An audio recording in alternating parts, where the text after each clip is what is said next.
So in this new series, I'll be showing you how to create all the different chess pieces. In this first episode, I'll be showing you how to create the rook. As always, there's a timestamp on the video where you can actually skip to the end to see the final result. So I started off by getting a reference image off Google.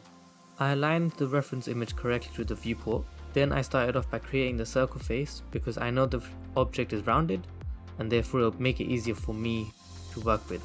I was only looking through one view, one axis, because I know the shape is the same on all sides, so it doesn't matter.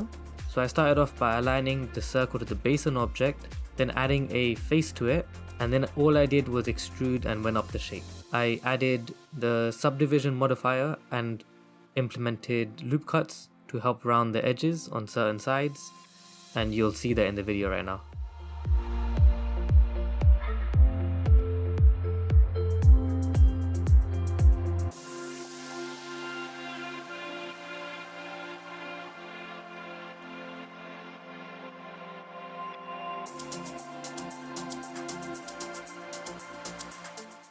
The next thing I worked on was the top.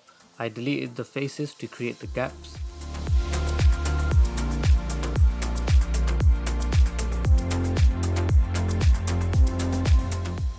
Then when creating the top face, I did it a bit wrong, so it messed up the topology. So I spent a really long time fixing that. And then the last thing I moved on to was the materials. I downloaded some textures online and used them to make the material a little bit better. There will be links to the material in the description, so you can actually use them yourself if you want. And then I remembered to create two different materials, one for the black team, one for the white team, just like an actual chess game. And then I was finished. So here's the final result.